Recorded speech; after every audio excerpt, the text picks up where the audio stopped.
Hey everybody, welcome back to the channel. You're watching The Real Freddie G. Today we're making one of my all-time favorites, mac and cheese. I do things a little differently here and there, but basically everything comes back to the classics.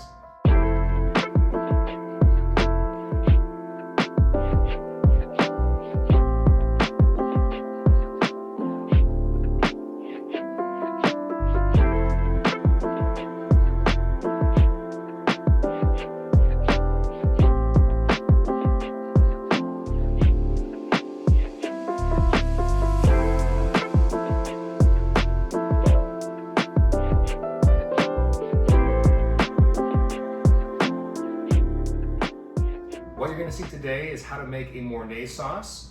A Mornay sauce is a mix of bechamel and cheddar. So basically, it's just a fancy cheese sauce. I'm not going to hold you guys any longer. And again, if you guys like this video, please like and subscribe. And if you guys missed my last video, I'm leaving a link for it in the description below. Guys, enjoy the video.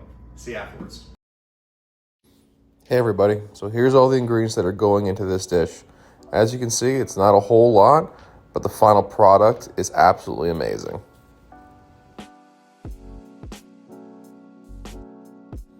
So to start off, we want to make sure that we have a large pot of water boiling. We're going to add in enough salt so that the water ends up tasting a little bit like salt water. I'm sure you guys have heard this before when cooking pasta. I taste it, just make sure it's not overly salty, but there's still salt content in it. I'm using Cavatapi pasta here instead of the regular elbow pasta. I just like the way it sticks to the sauce. So we're gonna let that boil until it comes to an al dente. An al dente is just, you bite it, it's not all the way cooked, it's maybe like 5% away from being done. Now we're gonna strain it off, and in the same pot now we're gonna put in butter and flour. We're gonna build a roux here. So it's equal parts butter and flour, and all you're doing here is cooking the flour out so it's not clumpy and lumpy. Now once that flour is cooked out, I'm slowly incorporating 2% milk, and we're just gonna keep adding it and until it gets to that nice smooth consistency. We don't want it too thick because we're gonna be adding all this cheese to it now. If you guys find that your sauce is too thick, just add a little bit more milk until it gets the consistency that you want. You want it to be not thin, but enough so that it can spread around and is a regular sauce consistency. So now I'm just adding in a tablespoon of salt into the mixture, then a teaspoon of paprika, and a teaspoon of yellow mustard. Now those who don't like mustard, trust me, it pairs really well with cheese sauce. It just enhances everything. Kind of like adding salt to chocolate. It just makes it a lot more powerful of a cheddar flavor. Now we're going with a little bit of black pepper and mix it all the way through. And that's all the seasonings that go into this cheese sauce. I'm just checking here now to see the consistency, and that's what we're looking for here, right? Coats the back of the spoon, and it's ready to go.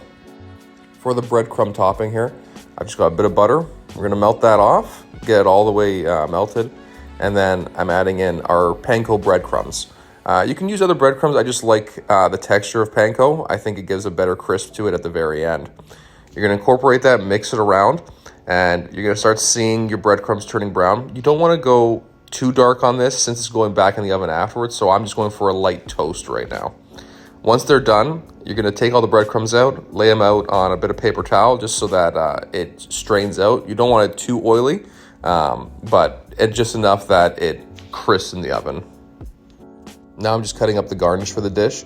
I'm using chives here. You can also use green onions. I just feel that chives have a more delicate flavor and just work really well in this dish. So now that we have everything ready, we're gonna get a large mixing bowl. I'm gonna be putting in a couple ladles of the sauce. My ladle there is about an 8-ounce ladle. So I put a couple ladles in the bottom just to get it started. We're gonna start adding in all our noodles and making sure that everything is separate, because you'll find that after you strain your pasta, it gets a little clumpy. So I'm just separating them with my hand a bit. We're gonna add more sauce on top now. And through the process, you guys might find that you'll need to add more sauce, just depending on, how much it's gone through the pasta. So I start mixing it up, and obviously it's gonna start making that noise that we all know and love with mac and cheese.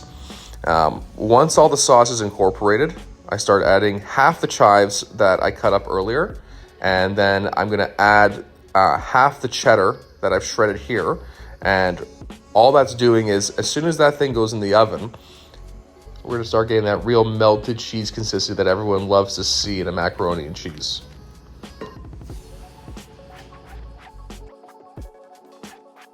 So now I'm gonna be cooking this in a cast iron pan. You guys can do this in a casserole dish, a baking sheet, anything you guys want, just enough so it's a high lip so we get a nice thick amount of macaroni and cheese in. So I put a little bit of sauce in the bottom just to coat the base. Put all your mixture of macaroni and cheese inside. And as you can see here, I'm just making little holes into the actual macaroni and cheese. Then we'll be adding the milk in. Now, the milk is there just so that as it bakes, it stays liquidy. We don't want it to become too thick or stodgy. So that milk helps thin it out a little bit. And now we're gonna put the rest of that cheddar cheese that we shredded on top. Make sure it's evenly coated on top so we get a nice full crust. And then once all that cheese is down, we're gonna finish it up with the breadcrumbs that we had done earlier. And again, please spread it out nice and evenly. We don't want any large clumps of breadcrumbs or cheese. It just won't cook properly and you won't get that, great result at the end. Now I have my oven preset to 425 degrees Fahrenheit. I just find that's the best temperature for this. It gets the interior nice and hot, and then that really amazing crust on top. Just add a little bit more milk there just to ensure the creaminess. So I just checked how this is going, and it honestly looks amazing, all that bubbly cheese and sauce. I baked this at 425 for 15 minutes, and then broiled it at the end at about 525 for another 5 minutes just to get a nice hard crust on top. All right, everybody, that was the mac and cheese recipe. I think it's about time I get into this. You guys hear that? That's the good stuff.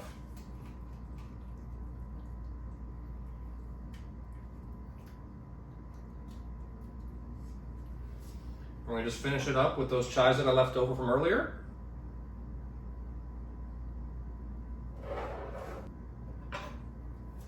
All right.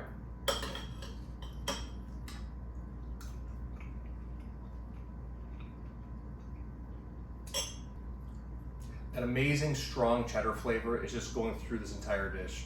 You've got it in the sauce, in the macaroni, and in that nice crusty exterior here. You're getting two different flavor profiles and both work fantastic together.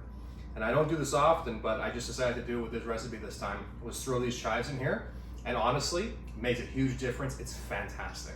So again, guys, I made this meal enough for about 6 to 8 people. You guys can again, size this down, make it for 4 people, 2 people. I'm gonna put the list of ingredients in the description. Everything's gonna be there.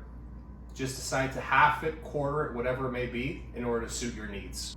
Anyways, guys, until next week, this is the real Freddie G saying to you, dinner is Freddy. See ya.